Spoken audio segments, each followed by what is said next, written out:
नमस्ते बच्चों, मैं Vikas Dungarwal, government PG college Pratapgarh से। आज बात करेंगे अपन समोच्च रेखाओं के बारे में, जिनको आप कंटूर्स भी कहते हैं इंग्लिश में। समोच्च रेखाओं की सहायता से मानचित्र में उच्चावच प्रदर्शित करने की श्रेष्ठ विधि माना जाता है। यह उच्चावच के निरूपण की एक मानक स्टैंडर्ड विधि है, जिस पर उच्चावच निरूपण की कई अन्य महत्वपूर्ण विधियां आधारित हैं। समोच्च रेखाएं मानचित्र में सर्वेक्षण द्वारा निर्धारित स्थानिक ऊंचाइयों स्पॉट हाइट्स के अंतर्वेशन इंटरप्रिटेशन से बनाई जाती हैं। अतः समोच्च रेखाओं के द्वारा मानचित्र में समुद्र तल से धरातल के समान ऊंचाई वाले स्थानों का प्रदर्शन होता है। सरल शब्दों में, धरातल पर समुद्र तल से समान ऊंचाई वाले समीपस्थ बिंदुओं को जोड़ने वाली कल्पित रेखाएं समोच्च रेखाएं कहलाती हैं। यानी समान ऊंचाई वाले बिंदुओं को मिलाने वाली रेखा। ठीक है। यदि किसी स्थल रूप पर समुद्र तल से समान ऊंचाई वाले स्थानों को जोड़ते हुए कुछ रेखाएं अंकित कर दी जाएं तथा समुद्र तल से लंबवत दिशा में ऊपर से नीचे की ओर देखी गई इन रेखाओं की आकृति को कागज आदि समतल सतह पर बना दिया जाए, तो यह उस स्थल रूप का समोच्च रेखीय मानचित्र होगा।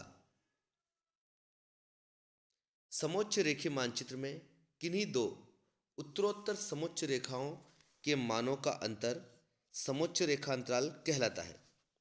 मानचित्र में साधारणतया समान समोच्च रेखांतराल पर समोच्च रेखाएं खींची जाती हैं, परंतु कभी कभी परिवर्तनशील समोच्च रेखांतराल का भी प्रयोग किया जाता है। उदाहरण के लिए, पर्वतीय क्षेत्रों के समोच्च रेखीय मानचित्र में एक निश्चित ऊंचाई के पश्चात समोच्च रेखांतराल में कभी कभी वृद्धि कर दी जाती है।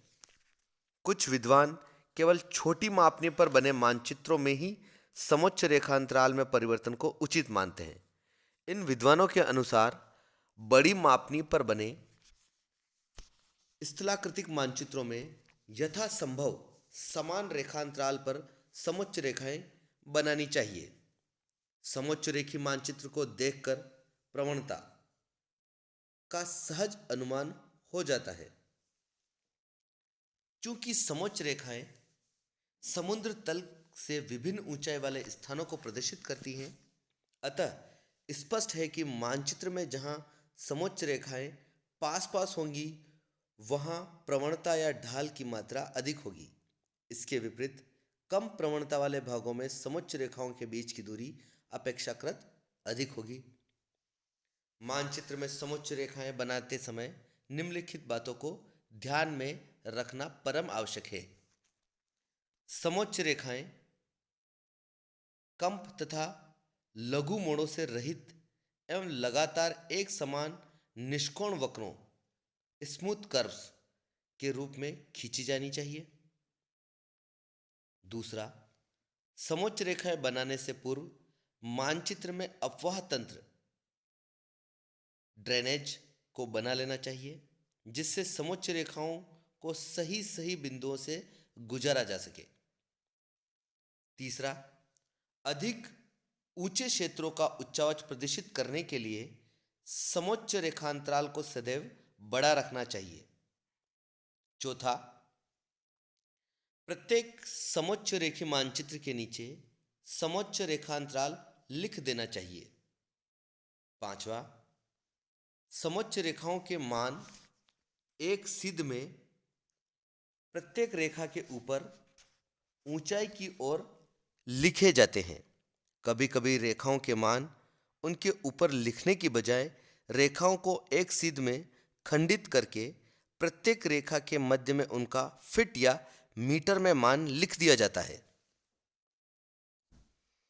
छठा, यदि समोच्च रेखीय मानचित्र का बाद में लघुकरण किया जाना हो, तो समोच्च रेखाओं तथा स्थानिक ऊंचाइयों के मान आवश्यकता अनुसार कुछ बड़े आकार में लिखने चाहिए, जिससे लघुकरण के पश्चात मानचित्र में उन्हें सरलतापूर्वक पढ़ा जा सके।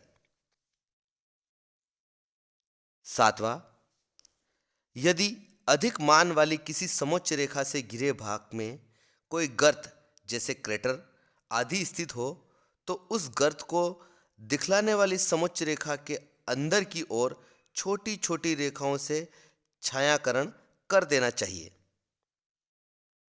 आठवां,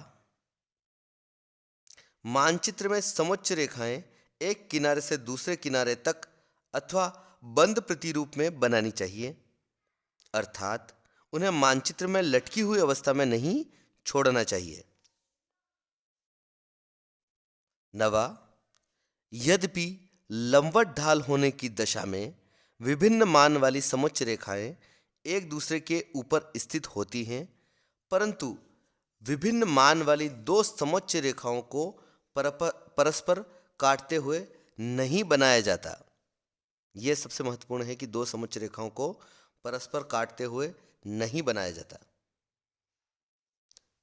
जैसा कि आपको पहले बताया जा चुका है कि समोच्च रेखाओं के द्वारा उच्चावच के निरूपण की विधि को अधिक से अधिक उपयुक्त बनाने के लिए निरंतर प्रयास किए जाते रहे। इसी कारण इसी के प्रयासों के फलस्वरूप समोच्च रेखाओं पर आधारित उच्चावच निरूपण की जो नवीन विधियां हैं वो भी विकसित हुई हैं।